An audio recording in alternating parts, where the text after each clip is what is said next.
Mention Bali to people, and it often conjures up images of beaches with palm trees waving in the wind, tropical flowers and gardens, exotic temples, terraced rice fields, and beautiful women performing fascinating dances to gamelan music. Known as the Island of the Gods, Bali's varied landscape of sea and beaches, mountains, and verdant countryside provides a picturesque backdrop to its colorful and deeply spiritual culture.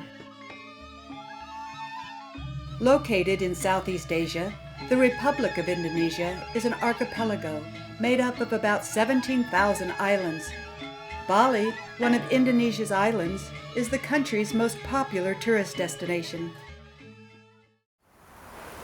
Since Bali lies along the equator, it has a tropical climate, and many people come to the island to enjoy its beaches, warm clear water, and prolific undersea marine life. Upon our arrival, we decided to spend a couple of days at Sanur Beach in order to rest and recuperate from the long journey from our home in California.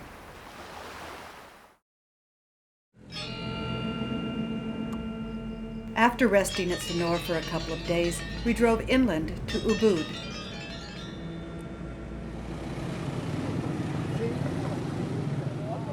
Ubud is the cultural and artistic center of Bali. It's also the place where many visitors come to shop in the stores along Monkey Forest Road that sell the clothing, arts and crafts, jewelry, and other items that are made in Bali and other parts of Indonesia.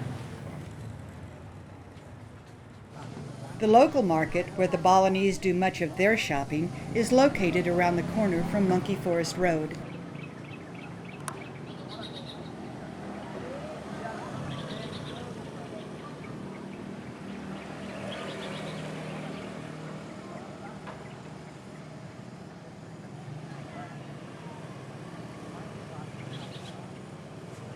In addition to colorful baskets, sarongs, and other indigenous clothing and religious statues, this is also the location of the produce and fish market.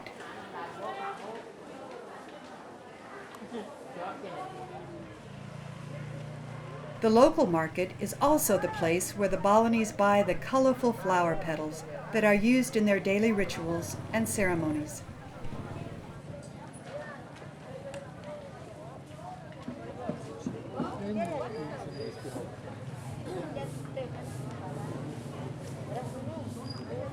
The flower petals are bundled in small banana leaf trays, along with other items, and sold to people who will use them as offerings to the numerous Balinese Hindu deities.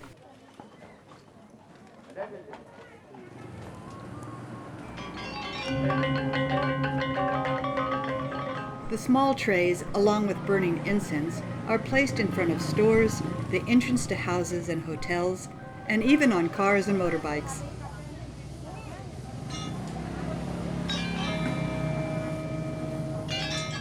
Unlike the majority of Indonesians who are Muslim, most Balinese are Hindu. In addition to the usual Hindu deities, such as Ganesh, that were brought to Bali from India around the 7th century, the Balinese also worship many indigenous Balinese supernatural beings.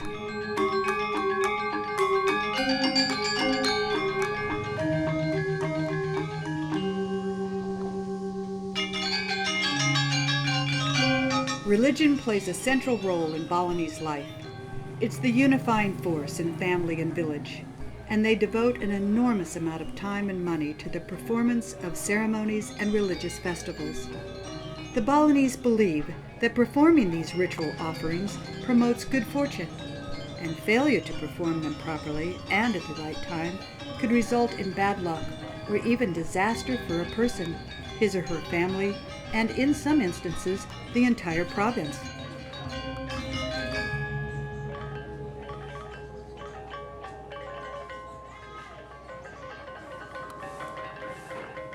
During pregnancy, many offerings and prayers are made to help ensure the birth of a healthy infant.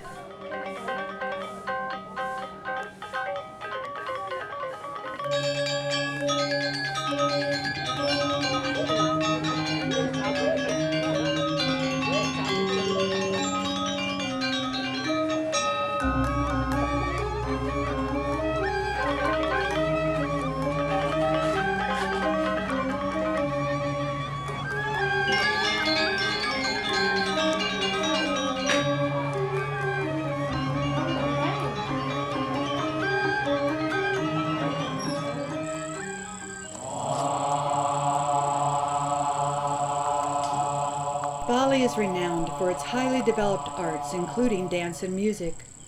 While there are many different kinds of dance and theater in Bali, the Kecak dance is probably the most spectacular. It features a group of men and boys who start out by sitting in concentric circles and going into a trance as they rock back and forth and chant. Their voices are the only music to accompany the dance reenactment from the Hindu epic, the Ramayana. Every important event in Bali, including this performance of the Kecak dance, begins with the blessing of those involved.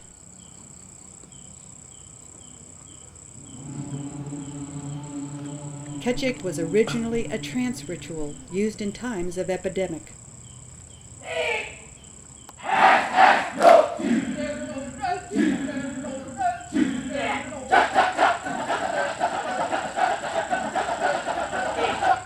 The chaka chaka chaka chanting is an imitation of the sounds made by a troop of monkeys.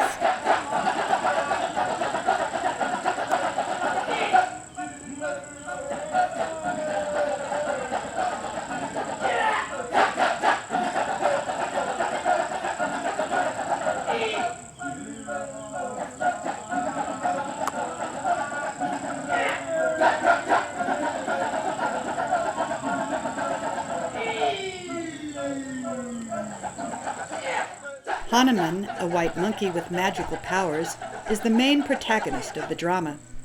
He is selected to find Sita, wife of King Rama, who was kidnapped by the evil king of Lanka.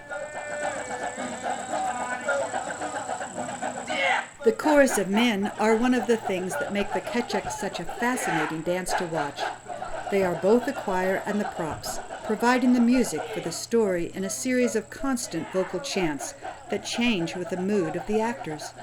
They don't sit still either. They wave their arms to simulate fire and reposition themselves around the stage to represent wind and fire, prison cells, and the unseen hands of protection from the gods.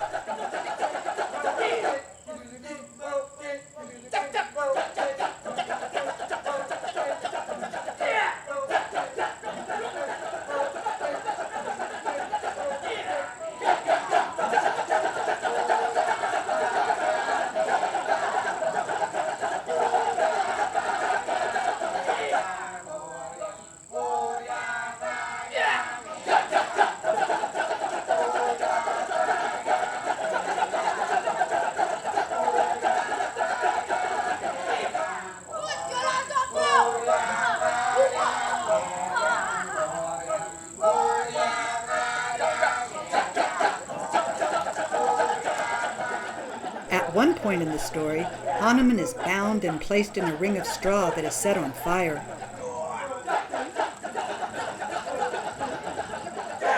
Two troops of monkeys dance back and forth over the burning straw, eventually kicking the sparks up in the air as Hanuman chases off his oppressors.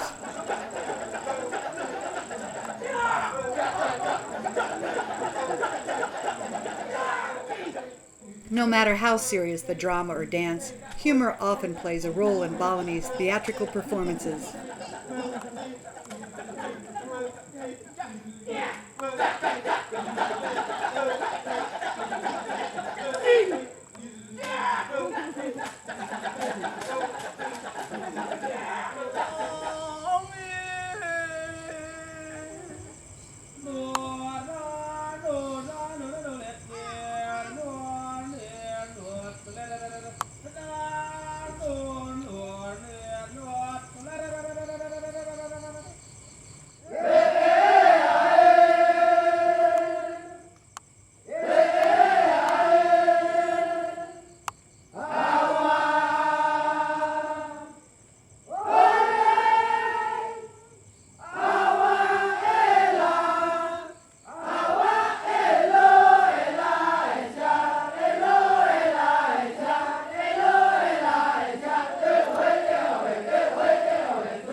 In the end, Hanuman and his army of monkey warriors are victorious.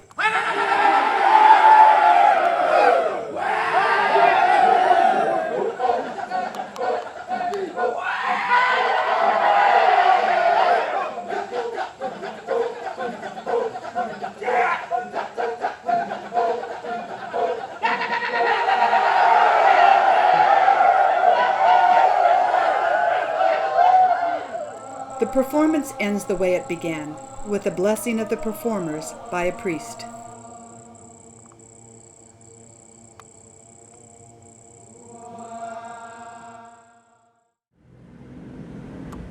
After exploring Ubud for a couple of days, we joined a bicycle tour that began with a drive to Kintamani to view Gunung Batur, Bali's second largest volcano. Bali and the rest of Indonesia are located within the so-called Circle of Fire, making them the site of numerous volcanoes and frequent earthquakes. Batur is surrounded by a giant caldera, which implies that it was once much larger than now, having blown its top in an eruption. It's like a giant bowl with the bottom half covered by water and a set of volcanic cones jutting out of the middle. Batur erupted in 1917, destroying thousands of homes and temples and killing more than 1,000 people. Its last major eruption was in 1926, when the village below was covered in lava.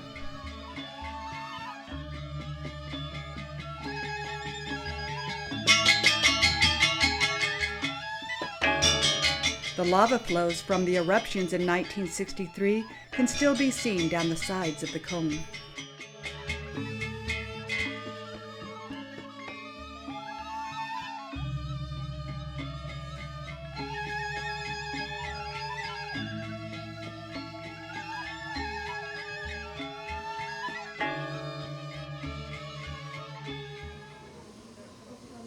Leaving the cars that drove us to Kintamani behind, we got on our bicycles and began the descent back to Ubud.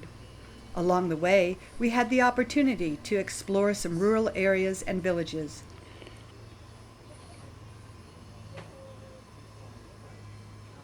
The elevation of the area just below Kintamani is too high for rice growing. As a result, the land is used to grow coffee, papayas, and spices.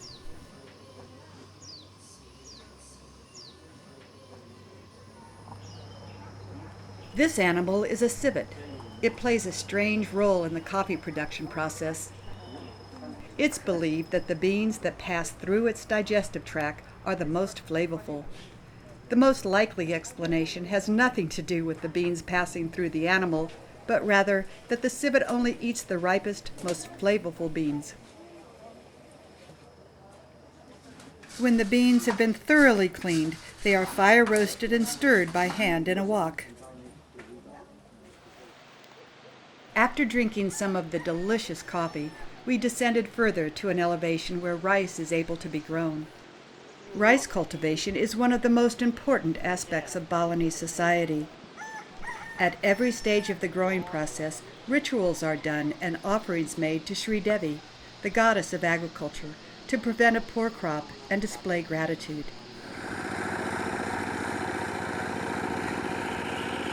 This machine is called an iron cow and is used to break up clods of earth and flatten the paddy. I'm sure it's a great labor and time-saving device, but it sure disturbed the peacefulness and quiet of the countryside.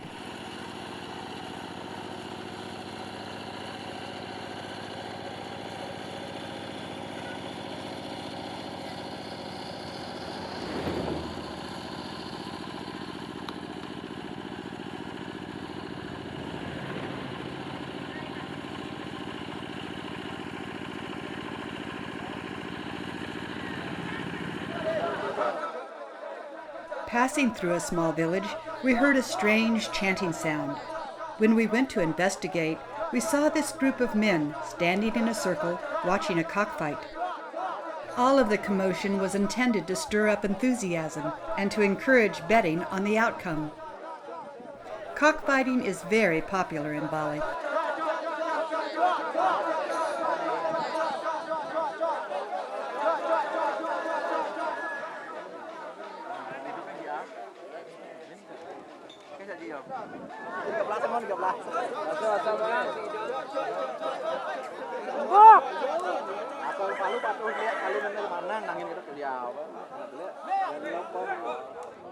A small concession was set up to feed and quench the thirst of the onlookers.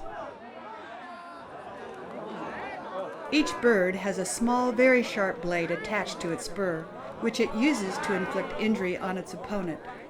The actual fight only lasted a few minutes. The action was stopped as soon as one of the birds became disabled. It's obvious that many Balinese enjoy gambling. These men were sitting right behind the cockfights and playing a game in which they bet on which pictures resulted from a roll of the dice. The violent cockfighting and gambling took place openly, right next to this temple. Wood carving, along with stone carving and painting, are among the major arts and crafts practiced in Bali. Working in a small open-air factory, these men were using large chisels, wooden mallets, and hatchets to carve statues of the Buddha.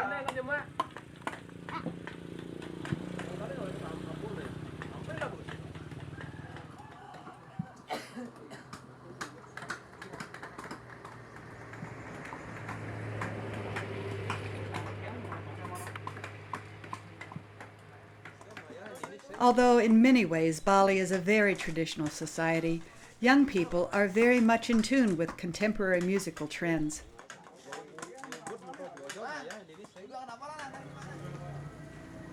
Every Balinese village has at least one community temple, in addition to the household temples which are found in every family's compound. As it is in many Asian countries, bamboo is a highly prized material that has many uses, including mat weaving. The bamboo is first split into strips about 3 or 4 inches wide. Those are then split in half. The next person then takes these strips and peels them into several layers, creating very thin and narrow pieces that are eventually woven into mats of various sizes.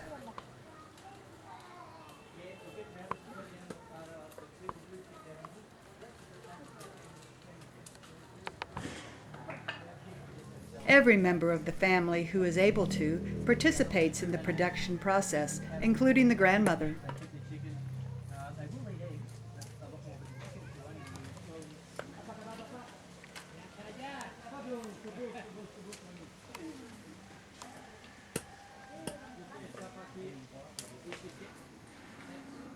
In addition to their mat weaving business, which brings them some needed cash, the family raises animals for food and fertilizer for their small garden.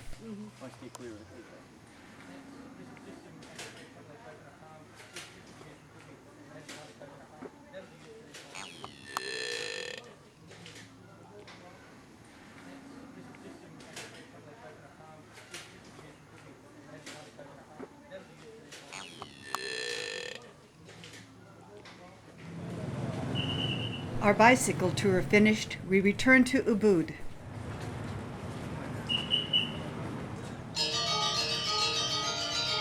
Pura Taman Saraswati, also known as the Water Palace, is devoted to Devi Saraswati, the goddess of wisdom and the arts. The grounds are very quiet and peaceful, even though the temple is located just off one of the main streets in Ubud. The beautifully carved and gilded doors are part of an elaborate entrance to the temple that is guarded by the traditional fearsome Balinese protective deities.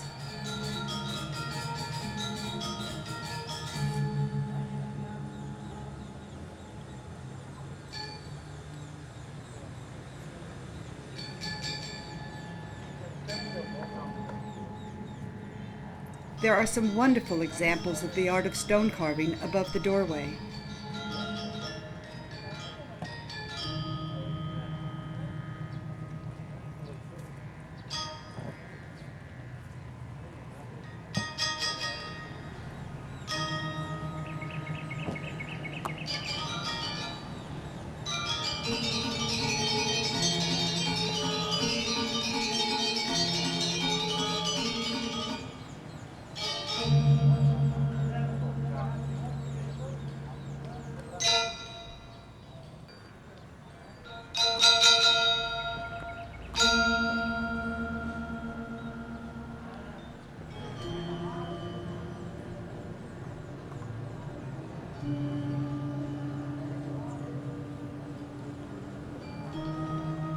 Kite flying is very popular in Bali, and the kites come in many fanciful shapes, including dragons, ships, and birds.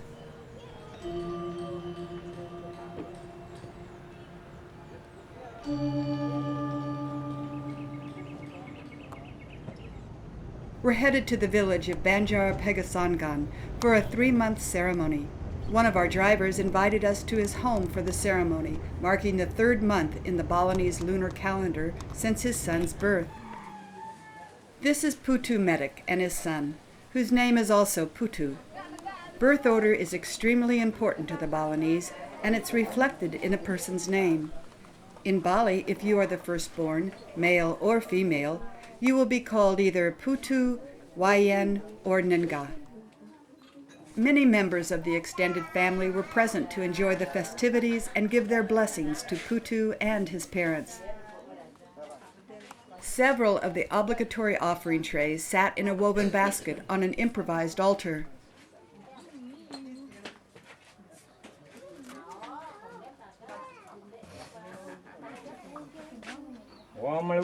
A Brahmin priest led the ceremony and carried out the prayers for the cleansing of the family compound.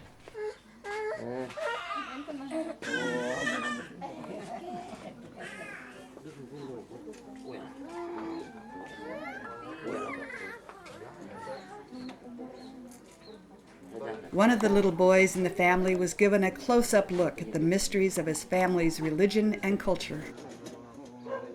This is just one of the many life cycle ceremonies. As soon as Putu was born, a ceremony was performed for the afterbirth that was washed in flower-scented water, placed in a halved coconut with flowers and Chinese coins, wrapped in a white cloth, then buried by his father at the entrance to their home. Above the head of his crib, in the direction of Mount Agung, hangs a carved offering platform for the god of infants, Ganesh, who will protect the child until he loses his first baby tooth. Every day, offerings were placed here for Putu's healthy development. Further offerings were made, and Putu was given an individual name after 12 days, when it's thought that his soul was firmly anchored within him. He then became a full-fledged family member. Exhausted by all the excitement, little Putu napped in his mother's arms.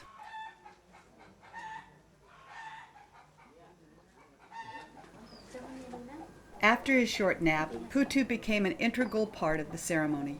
It was fascinating to see how placid and good-natured he was as all these blessings were being done to him.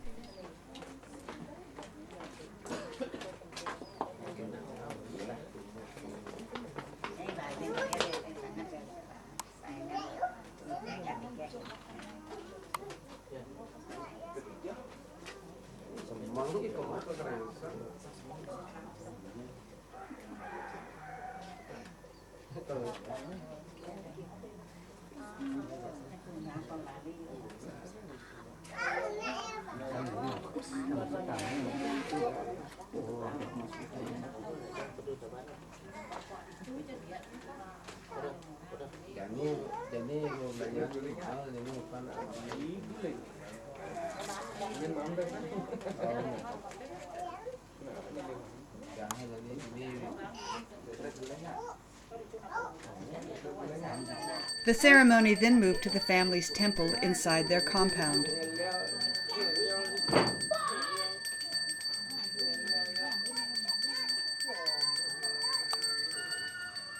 The parents were sprinkled with and ingested some of the water that had been purified and blessed by the priest.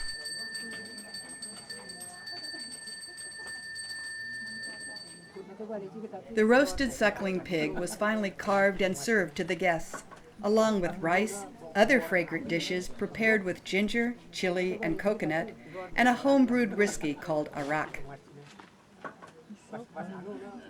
The ceremony completed, the guests got to enjoy the delicious meal.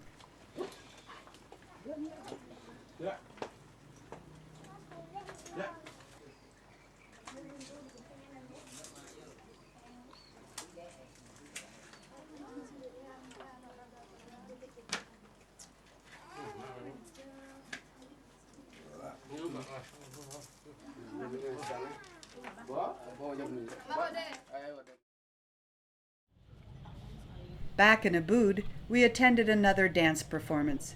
It began with a blessing of the performers. The first dance on the program was called a lagung.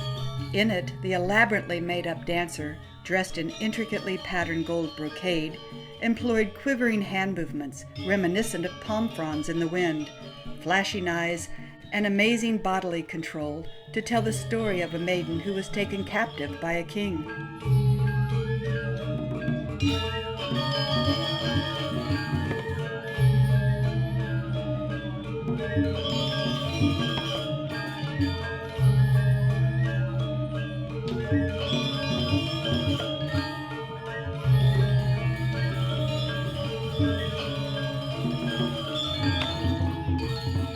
The traditional Balinese musical ensemble is called a gamilan.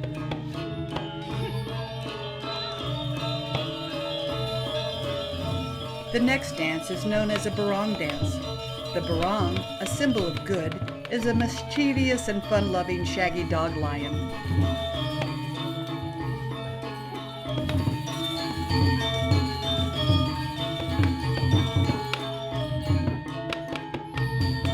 The third dance on the program is called the topeng, which means pressed against the face.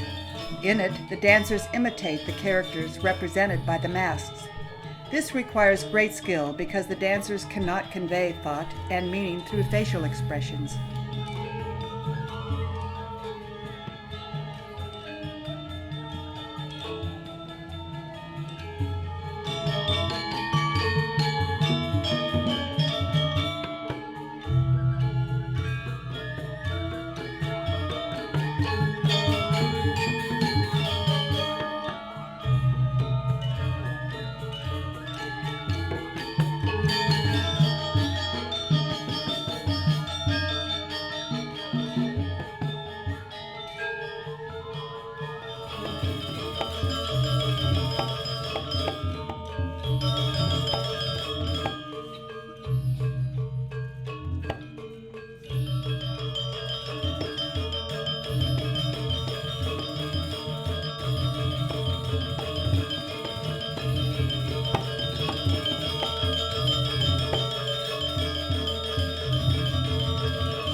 Enter Kopak, a comic but greedy coward, and his younger brother.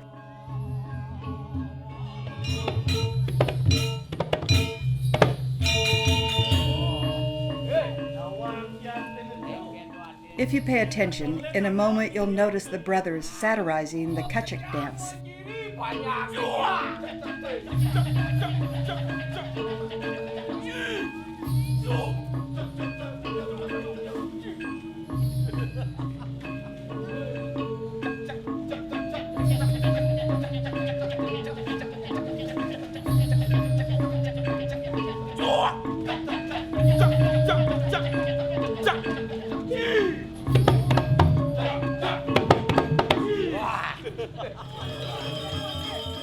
The witch Rongda now becomes part of the story.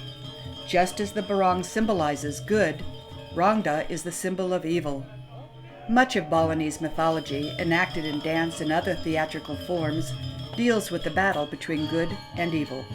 The barong returns to do battle with Rongda.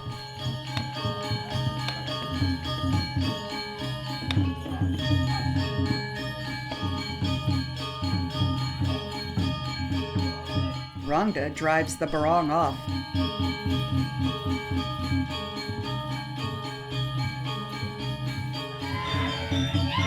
The villagers, supporters of the barong, rush in to try to subdue Rongda with their daggers.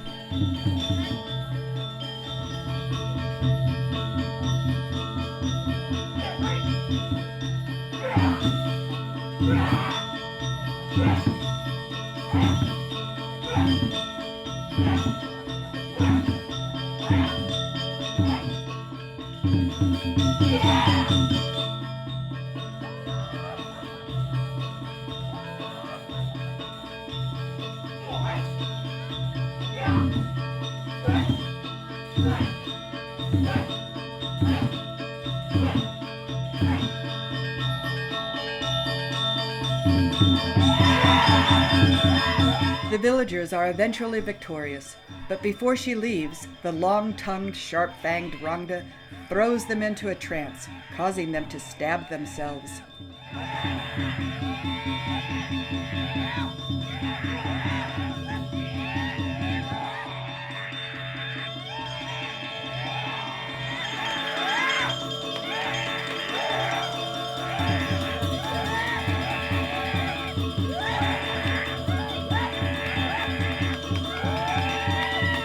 While the temple priest again blesses the performers, the barong returns and casts a spell that neutralizes the dagger's power, so it cannot harm the villagers.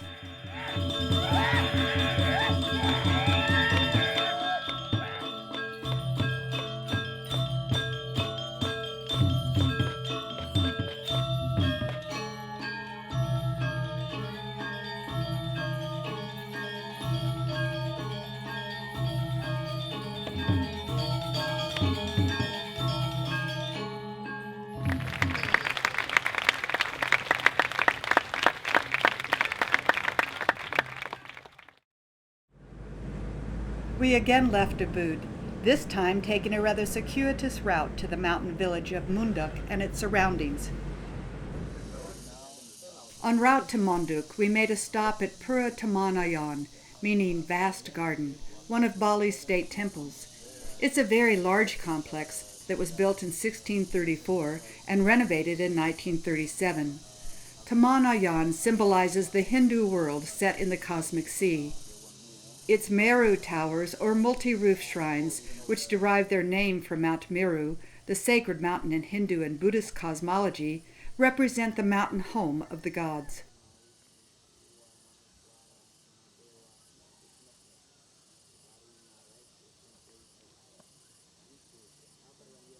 Pura Taman Ayan is believed to ensure the circulation of the water from the mountains of Bali to the rice fields, then to the sea, and back to the mountains.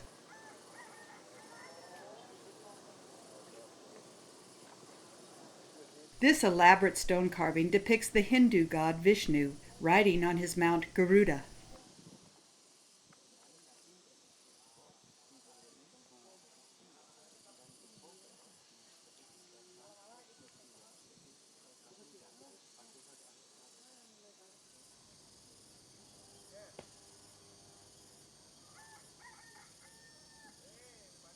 The moat surrounding the temple contains beautiful lotus flowers. Continuing to Munduk, we took a short detour to Jatalawe, which means truly marvelous, to visit some centuries-old rice terraces. Like Taman Ayum, these terraces have been nominated for UNESCO World Heritage status.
This hilltop, with an elevation of about 4,400 feet, is about 3 miles east of Munduk. From here, one can see all the way to the north coast of Bali and the Java Sea, which is part of the Indian Ocean.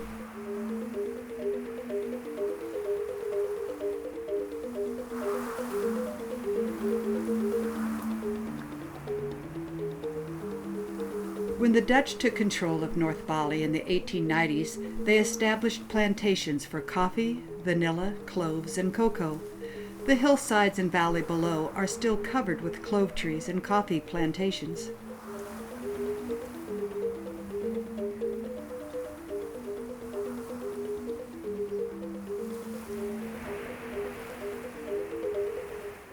The small village of Munduk overlooks both sides of the narrow ridge on which it sits.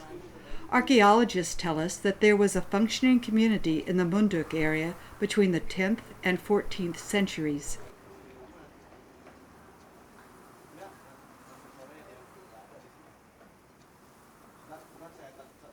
Munduk is set among verdant hillsides, covered with jungles, rice paddies, fruit trees, and spice plantations.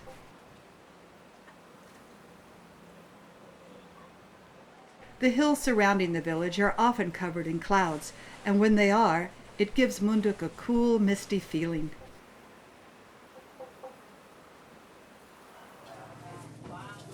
Munduk has a small indoor market where the locals can shop for vegetables, fruit, and other staples.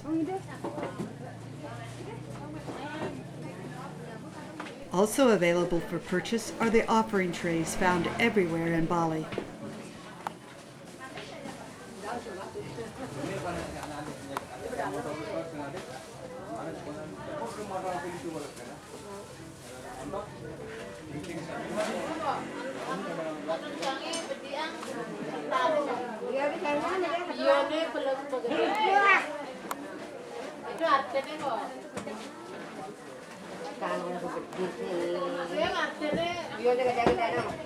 Clove plantations are a major industry in Munduk. It's not unusual to see cloves set out on the street to dry, and the smell of cloves permeates the entire area. Vanilla beans drying in the sun are also a common sight. We decided to hike down the hillside and into the valley, just below and to the west of Munduk, to explore the rural countryside.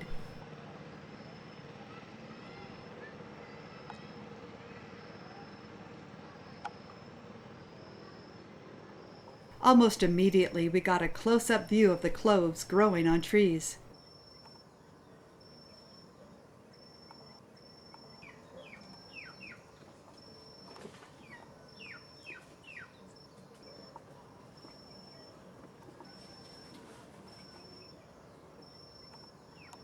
Standing on one foot without any shoes on this bamboo ladder, picking the cloves by hand must be very hard on this man's body.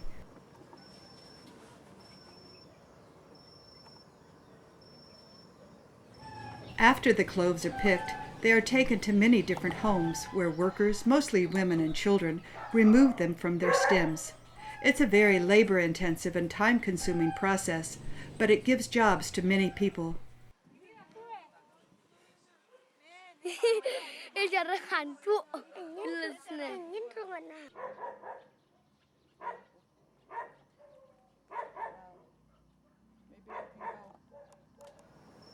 Cacao is also grown commercially on plantations in the area.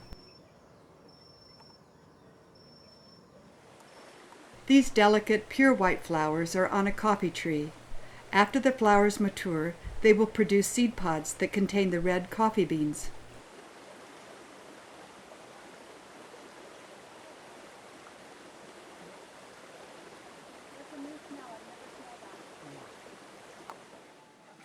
The harvested coffee beans are laid out on the ground.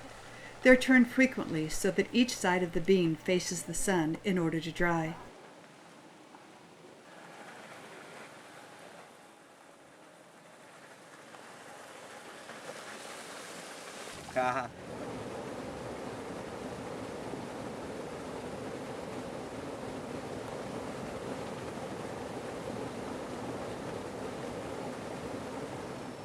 Bamboo is a very versatile plant that has many uses, including making ladders and weaving mats, and it too is grown in the Munduk Valley. The variety grown here is very tall.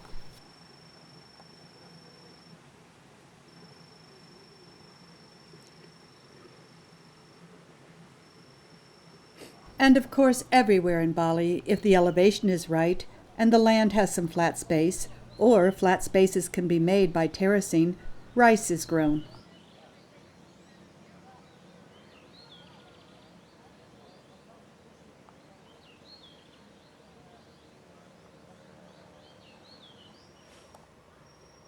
The paths and levees separating the paddies are kept free of weeds by hand. The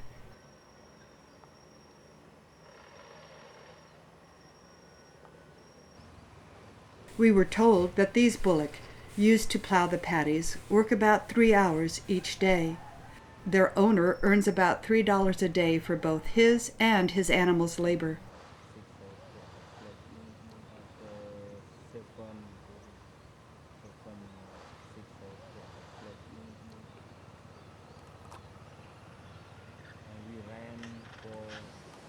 The Balinese have built an amazing and elaborate system of waterways for irrigating the rice paddies. 4 mountain lakes and a number of rivers irrigate the fields by way of canals, dams, tunnels cut through the rock, and bamboo pipes. The supply of water is regulated by more than 1,200 associations known as subak, and each farmer must belong to his local subak.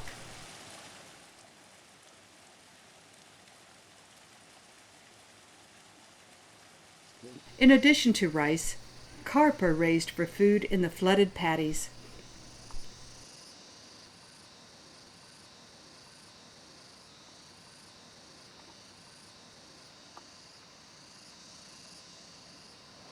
Lacking running water in her home, this woman uses the irrigation canal to do the family's wash.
At every stage of growing the rice, offerings are made in the hopes of preventing a poor crop and to display gratitude for a good one. In addition to offerings, the more down-to-earth method of scarecrows is used to limit the damage done by birds. The fact that the paddies are quite small and terraced makes it impossible to use machines to harvest the rice. Each and every stalk of rice is cut by hand.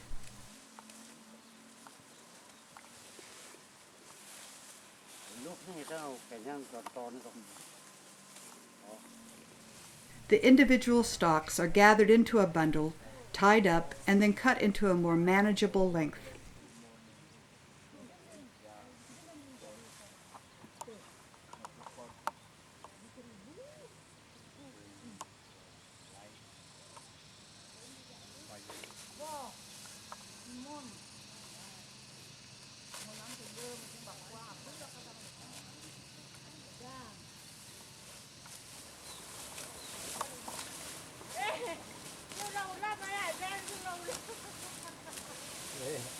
Di luar negeri sih lakan gede deh ini Sario.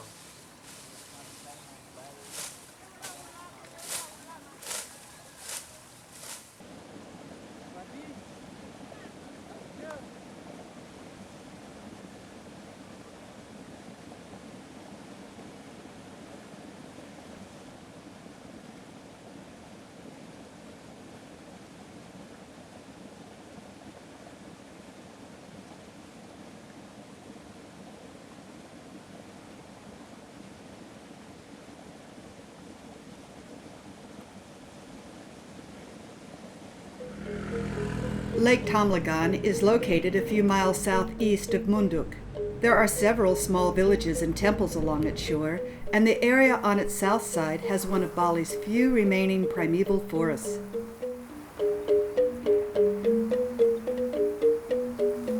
On the way to the lake, we passed several acres of hydrangea plants under cultivation. The petals of the hydrangea flower are the main component in offerings and ceremonies done by the Balinese.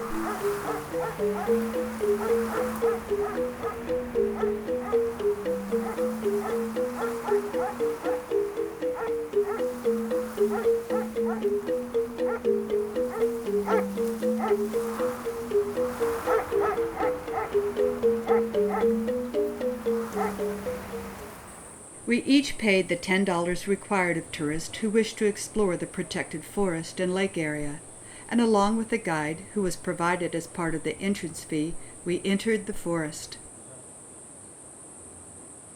It contains many huge and ancient banyan trees. Our guide estimated them to be about 300 or 400 years old.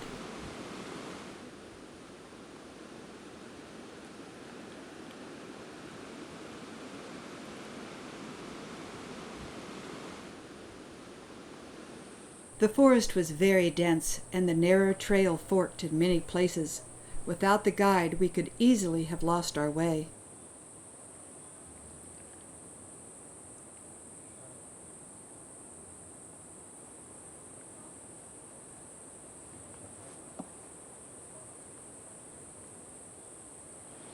The banyan drops many large roots called creepers from its branches. These take root to propagate new trees. Because of this, the tree is said to be never dying.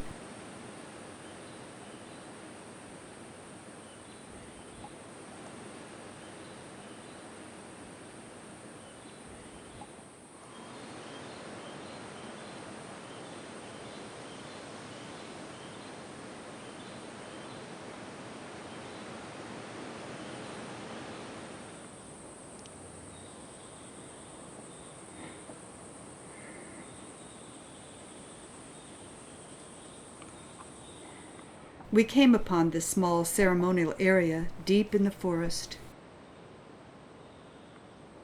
The stone effigy of a deity was covered by a cloth and shaded by a parasol. This is done to indicate that an object is sacred or auspicious. Walking on further, we arrived at a temple gate. The steps to the temple were guarded by two terrifying otherworldly monsters.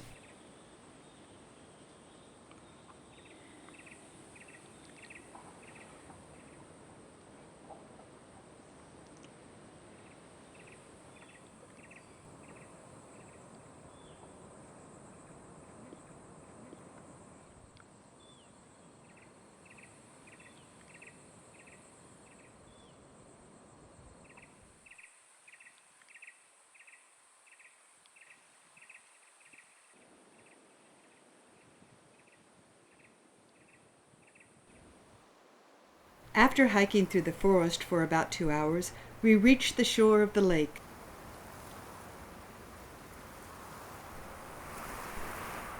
Another temple with a many-tiered miru stood on a bluff above the shore.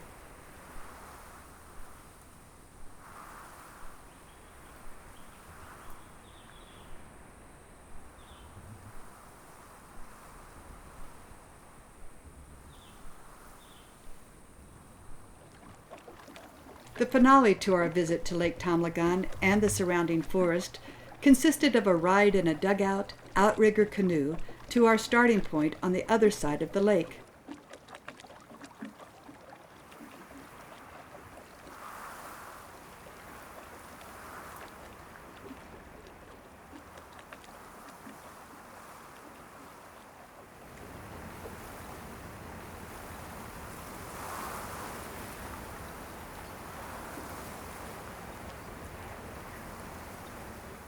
The young man on the right was our guide. He spoke perfect English and was very knowledgeable about the forest and the customs of the locals.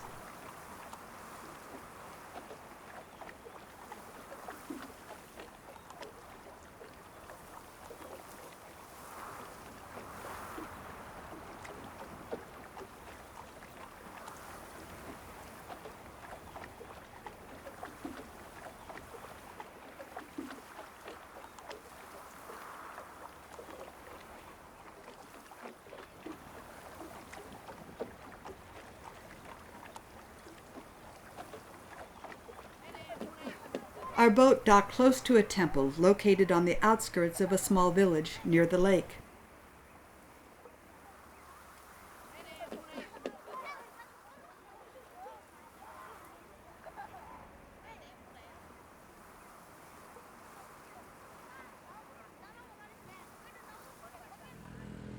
We left Munduk in the mountains the next day and drove to the north coast of Bali and the seaside town of Livina. Livina has a narrow black sand beach.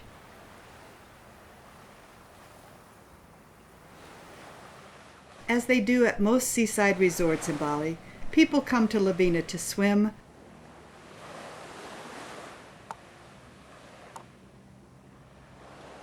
lie on the beach to read, and get a tan, and get a massage.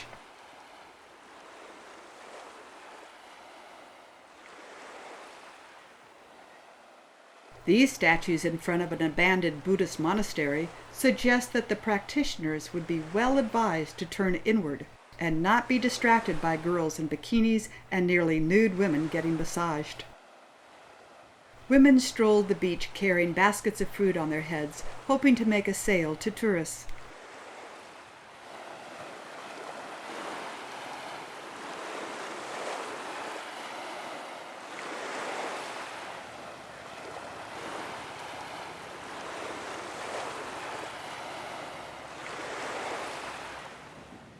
This man is building one of the dugout canoes that are so common in Bali. He's repairing a hole in the hull, probably the result of a knot or defect in the wood. Like the wood carvers we saw outside Ubud, he uses very few tools to shape the wood, primarily a handsaw and a small machete. The fit has to be perfect in order for the hull to be watertight.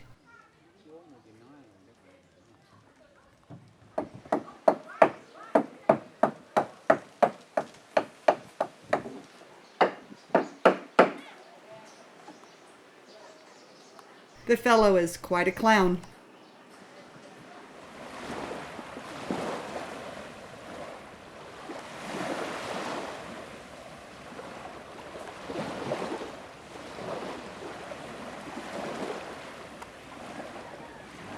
Leaving Livina, we drove inland through Kitamani, where we made a brief stop to view the volcano again. After lunch, we continued across the island and through Singaraja, the second largest city in Bali, to the port of Padang Bai. A traditional offering tray had been placed on the car's dashboard. The Balinese are very religious, but they aren't prudes.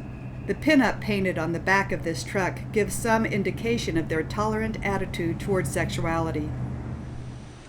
Another example of the comfortable attitude the Hindu Balinese have toward sexuality is this stone relief at one of our hotels in Ubud. It depicts monkeys in various erotic poses, and it adorned a wall at the side of the swimming pool in full view of both adult and child guests.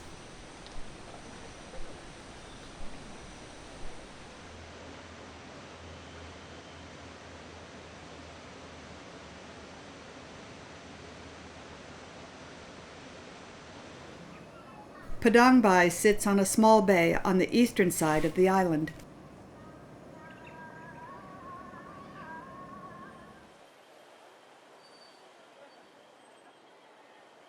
We intended to spend one night here and take the so-called fast boat to the tiny island of Gili Trawangan the next morning.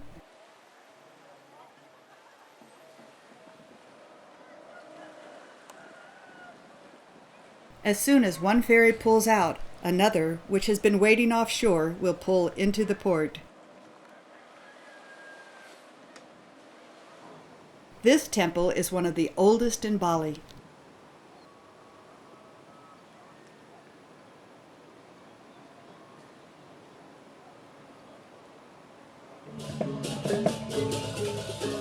Shortly after our arrival in Padang Bai, we were treated to this sight.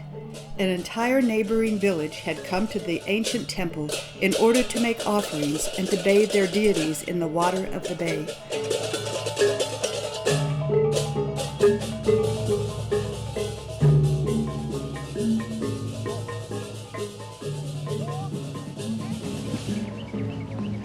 For such important ceremonies, long processions of villagers, dressed up in their finest and accompanied by their barong, a holy heirloom of the temple considered to be a protector of the village, march along, escorted by the village gamilan. These occasions, when one village descends upon another to pray and perform ceremonies, are considered important for inter-village harmony.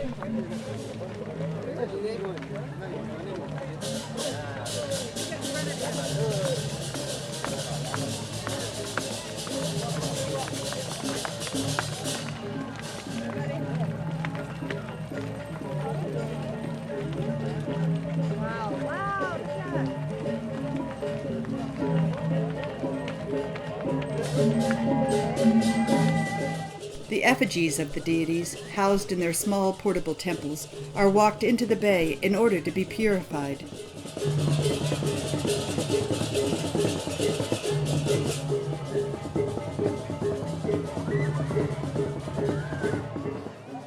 After the ritual purification, the deities are brought back to the beach.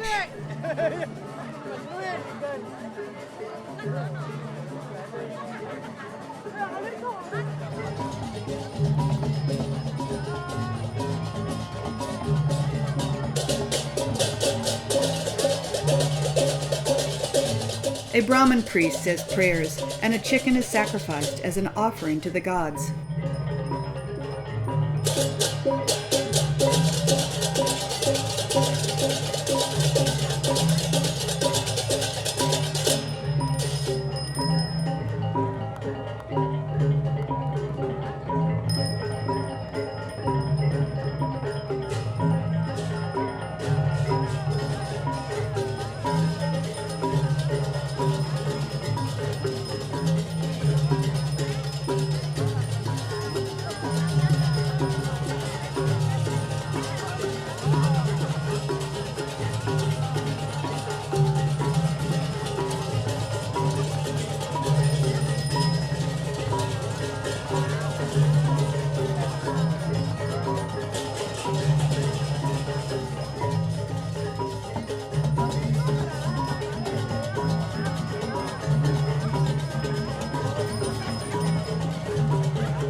At the completion of the ceremony, everyone returns to the trucks that brought them to Padang Bai for the return trip to their village.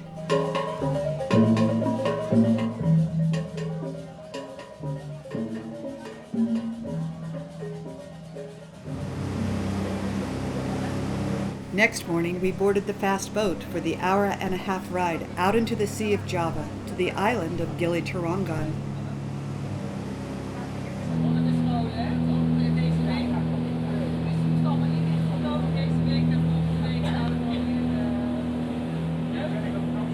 Gili Trawangan is the largest of the 3 Gili Islands, but it's less than 2 miles long and 1.5 miles wide. The middle island, Gili Minen, is the smallest, and the third, Gili Air, is the second largest.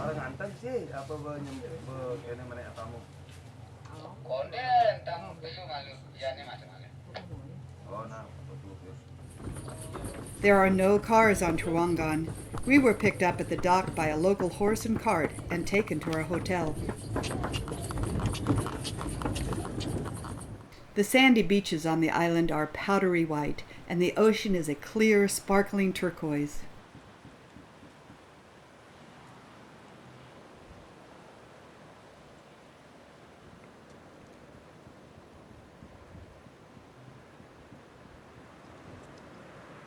Gunung Agung, an active volcano and, at 10,368 feet, the tallest and holiest mountain in Bali, can be seen off in the distance. Searching through the tide pools at low tide, looking for shells, anemones, and other treasures from the sea, is a favorite activity of many visitors to the island.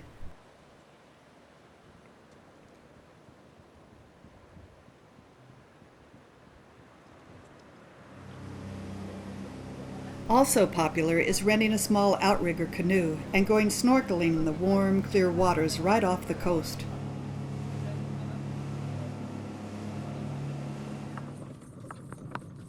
Riding in the horse-pulled carts along the dusty and bumpy road, while very romantic in theory, is quite uncomfortable and hard on the back and butt.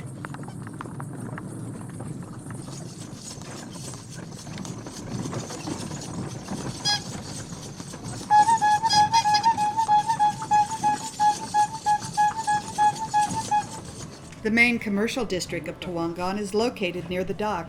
It contains several restaurants, small shops and scuba diving schools, and equipment rental places.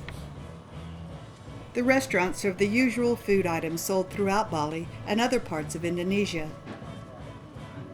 And for those who wish to have a change of consciousness, magic mushrooms are also available. The large island of Lombok can be seen across the bay. Unlike Bali, which has a majority Hindu population, the population of Lombok is predominantly Muslim.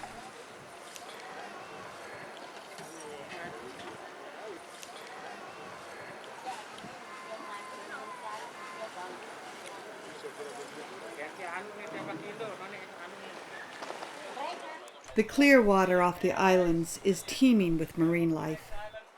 A tour to each of the 3 Gilis in a glass-bottom boat is a very popular way to reach the best snorkeling spots. The last island visited on the snorkeling tour was Gili Islands, the second largest of the 3 Gilis. Snorkeling off the beach at Gili Islands was fantastic. One could float on top of the warm, clear water, carried along by the currents, and see huge coral heads and thousands of colorful fish down below. Ayer's white sandy beaches are very attractive.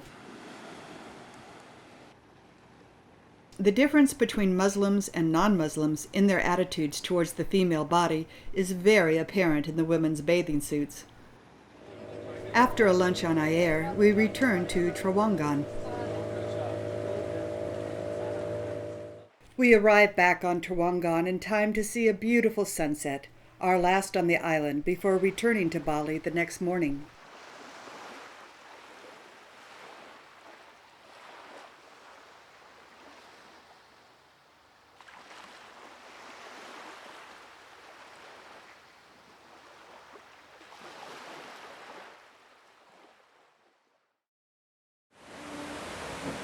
Back in Ubud, where we decided to spend the last few remaining days of our visit to Bali. Although we were here in July, which is traditionally the dry season, we still enjoyed several days of tropical downpour, and pour it did.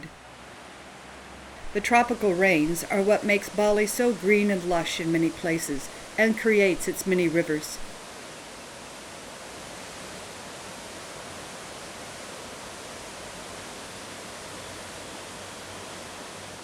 The remnants of the rainfall could be seen in the pool of water collected on the lotus leaf in a small pond, and in the droplets of water on the petals of the lotus flower.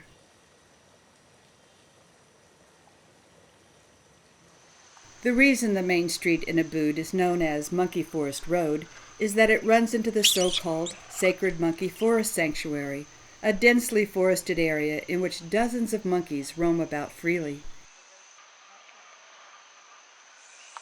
The monkeys are Balinese macaques.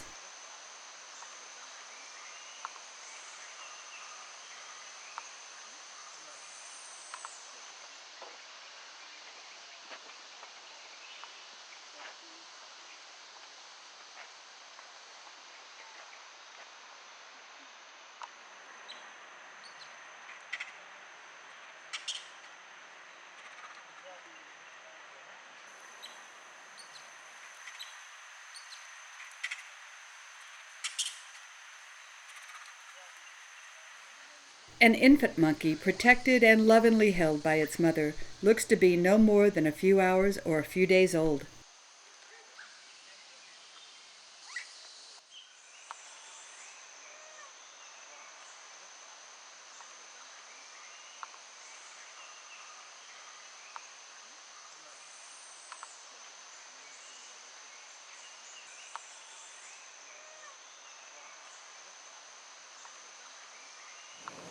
This monkey has figured out how to break open coconuts and get at their meat and milk.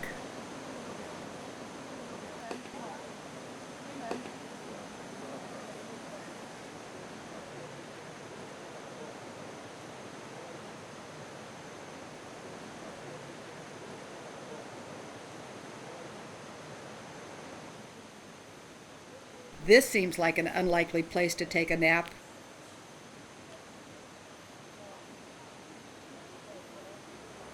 There are many fine examples of stone carvings in the sanctuary, including 2 statues of giant Komodo dragons overlooking the river below.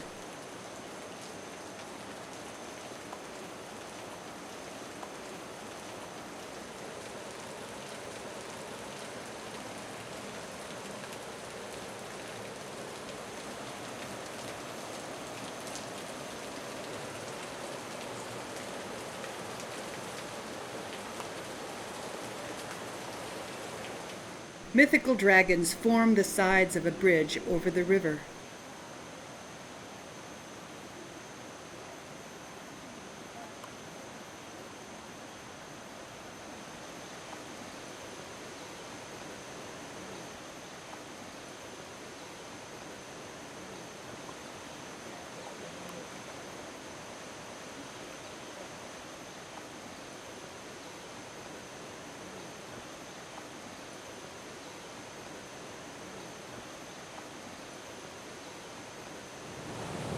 It's possible to walk a short distance along the river on a narrow stone pathway.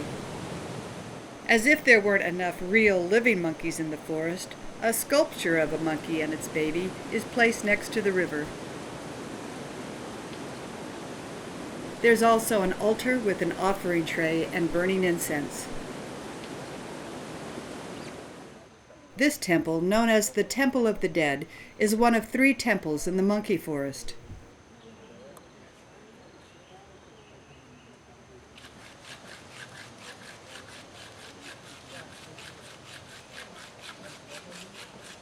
Sawing through this stone temple ornament with only a handsaw looks like it could take days to accomplish.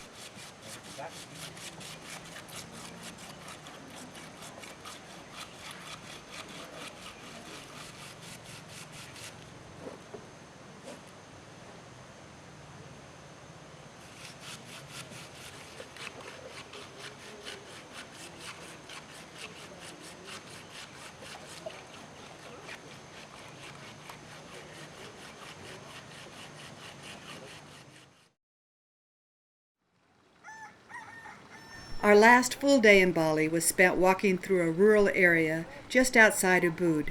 You don't have to get very far from the main commercial district of the city to get into the peaceful countryside.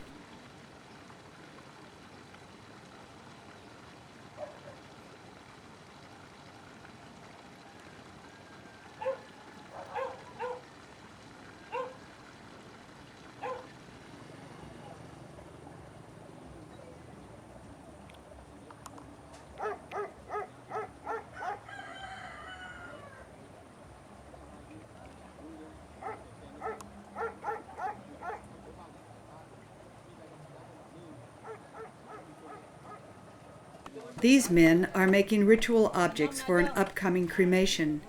Cremation ceremonies are so costly that they are done only once every 5 years.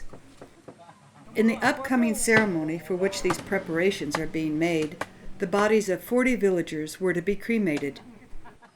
Cremation is the last and considered the most important of the life cycle ceremonies. After the body is burned, the soul is free to ascend to heaven and wait for its next incarnation, usually in the form of a grandchild.